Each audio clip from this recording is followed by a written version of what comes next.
A Esfinge de Gizé, localizada no Cairo, Egito, é até hoje um dos maiores mistérios da humanidade.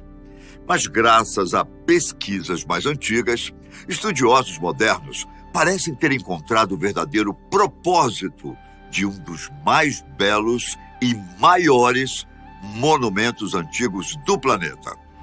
Olá, tudo bem? Eu sou Ivan Lima e seja bem-vindo ao canal Fatos Desconhecidos. Bom, se é a sua primeira vez aqui, inscreva-se e ative o sininho das notificações para receber as novidades do canal, combinado? Dito isso, vamos fazer o seguinte? Vamos para o Egito, para a Esfinge de Gizé. Será o que foi descoberto até agora? Vamos saber? O primeiro mistério acerca da Esfinge está em sua idade. Há uma teoria bem aceita pela maioria dos egiptólogos que diz que a Esfinge teria 4.500 anos de existência, isto é, teria sido construída por volta do ano 2500 a.C., praticamente a mesma idade das pirâmides, durante o reinado do faraó Khafre. Outro mistério está relacionado à face da Esfinge. Afinal, de quem é o rosto que foi esculpido nela? Inicialmente, pensavam tratar-se do rosto de um leão, acompanhando o corpo. Porém, vieram estudiosos dizendo que não, que na verdade tratava-se de um rosto feminino, mas nunca conseguiram relacionar a face a alguma personagem da história egípcia. Novos estudos foram feitos e descobriram que o rosto era do próprio faraó Khafre. Essa conclusão surgiu após terem encontrado a falsa barbicha que o faraó usava, além da cobra que adornava seu nemi. Nemi era o nome dado ao tipo de chapéu que os faraós usavam. Estudos mais recentes sobre a degradação da gigante escultura apontaram que a Esfinge passou por uma espécie de erosão hídrica, isto é, sofreu degradação pela ação da água. Mas olha, que coisa estranha, não? Como assim? Se no deserto não chove? O geólogo americano Robert Schoch concluiu que a construção da Esfinge foi entre os anos 7.000 e 5.000 a.C. Conclusão essa que foi reforçada pelo geofísico Thomas Dobek. Em 1996, Graham Hancock e Robert Bauval publicaram A Mensagem da Esfinge, endossando a teoria da erosão hídrica de Schoch. Porém, eles propuseram que o ano 10.500 a.C. fosse mais apropriado. O egiptólogo Mustafa Gadala também concordou com a teoria da erosão hídrica, adicionando ainda que a última era do gelo ocorreu entre 15.000 e 10.000 a.C. Ora, se a teoria da erosão hídrica for mesmo verdadeira, é possível que a Esfinge e, quem sabe, as pirâmides sejam muito mais antigas do que os estudos apontaram até agora. É evidente que, assim como as próprias pirâmides não foram construídas simultaneamente, e sim, durante o reinado de cada um dos faraós, a própria Esfinge pode ter sido esculpida em época diferente das pirâmides que a cercam. E, pelo jeito, muito antes da maioria delas. Só que os mistérios não param por aí. Você sabia que o rótulo de Esfinge foi dado pelos gregos? De fato, a história só conhece o monumento pelo nome atual por causa dos gregos. Esfinge se refere a um ser com corpo de leão, asas de águia e cabeça de mulher, segundo a mitologia grega. Isto é, o nome original da Esfinge é completamente ignorado, pois não há um documento sequer falando a respeito. E o que havia, ao que parece, sumiu sem deixar vestígios. Bom, em sua passagem pelo Egito, o historiador e geógrafo grego Heródoto descreveu a existência de um labirinto com tamanho impressionante que continha até 1.500 salas e câmaras subterrâneas, além de um enorme complexo megalítico multinível sob as pirâmides de Gizé, que dizia ter pelo menos 15 mil anos de idade. Em seu texto, Heródoto afirma ter visto 12 palácios interligados por túneis e que não acredita que tenham sido construídos por humanos. Defende ainda que no interior havia uma pirâmide de 73 metros de altura, com grandes figuras de animais esculpidos, além de uma passagem que ligava essa pirâmide às outras do platô de Mênfis. Há um grupo grande de profissionais, como historiadores, egiptólogos e geógrafos, que concordam com Heródoto quando se fala nas galerias e túneis subterrâneos secretos. Isso porque, de fato, trata-se de um mundo subterrâneo maciço e escondido da humanidade.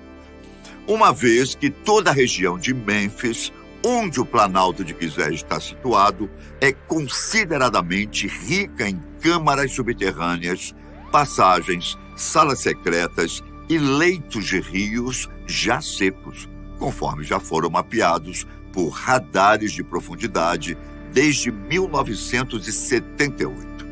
Assim como Heródoto, um filósofo neoplatonista sírio chamado Jâmblico de Apamea falou também sobre galerias, além de uma entrada através do corpo do colosso agachado, como ele mesmo se referiu ao monumento. De acordo com ele, a entrada poderia ser encontrada em meio ao lixo e à areia, entre as pernas dianteiras do monumento.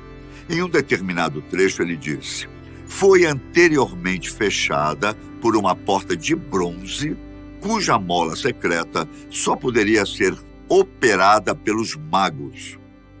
Na barriga da esfinge foram cortadas galerias que levaram à parte subterrânea da Grande Pirâmide. Essas galerias cruzavam-se de forma tão artística ao longo do curso para a pirâmide, que ao entrar na passagem sem um guia por toda a rede, uma pessoa voltava inevitavelmente ao ponto de partida. Bom, em 300 a.C., o filósofo Crantor, que fez parte da mesma escola platônica de Jâmblico, afirmou que havia certos pilares subterrâneos no Egito que continham um registro escrito de pedra dos tempos pré-históricos, antediluvianos, e eles alinhavam vias de acesso que ligavam as pirâmides umas às outras. Enfim, temos a confirmação de estudiosos antigos sobre as câmaras e túneis existentes no subsolo do platô de Gizé. Por volta do século X d.C., Al-Masudi, o Heródoto árabe, fez uma descrição bem estranha a respeito das galerias subterrâneas da Grande Pirâmide. Lembre-se que há túneis que interligam pirâmide e esfinge. Portanto, sua descrição também abrange o monumento monolítico. Segundo Masudi, estátuas mecânicas com incríveis capacidades eram guardadas em galerias subterrâneas sob a Grande Pirâmide. Os autômatos foram programados para serem intolerantes, para que eles destruíssem tudo, exceto aqueles que, pelo seu comportamento, eram dignos de admissão ao recinto por eles guardado nos subterrâneos. Caso ele tenha falado de autômatos e estátuas mecânicas, certamente se referiu a algo desconhecido na época, e que, para nós, em pleno século XXI, ainda é uma novidade que está surgindo, que são os robôs. Se há robôs, há muita tecnologia envolvida nessa história. Masudi teria confessado mais tarde: eu vi coisas que não se descrevem, com medo de fazer as pessoas duvidarem da minha inteligência e sanidade mental. Mas ainda assim, eu as vi. Entre os antigos achados sumérios, foram encontrados selos cilíndricos com gravações a respeito dos Anunnakis, considerados divindades para os sumérios, acadianos e babilônicos. Devido ao tempo transcorrido, as gravações foram encontradas fragmentadas, mas os pesquisadores conseguiram extrair o seguinte trecho: um lugar subterrâneo. Entrava-se por um túnel. A entrada era escondida pela areia e pelo que chamavam de Ruana. Seus dentes, como os dentes de um dragão. Seu rosto, o rosto de um leão.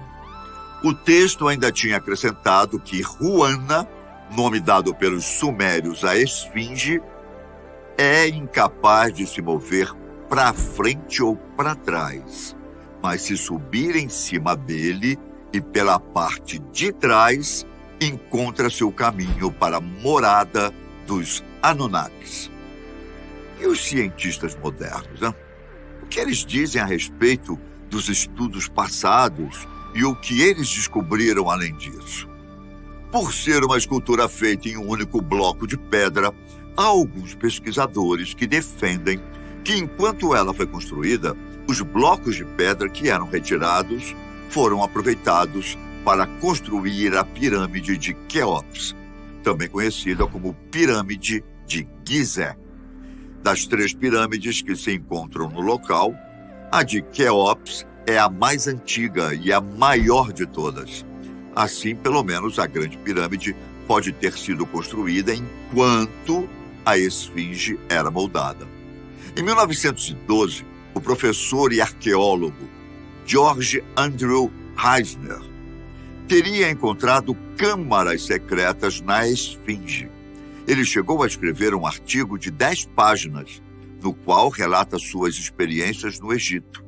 Contudo, seus estudos foram inexplicavelmente interrompidos e o professor George jamais tocou no assunto novamente, até falecer em 1942. Dos meados do século XX, alguns estudiosos apontaram a Câmara da Esfinge como sendo um local para guardar e proteger a tumba e os pertences de Khafre, isto é, a Esfinge seria uma espécie de guardião da tumba do faraó.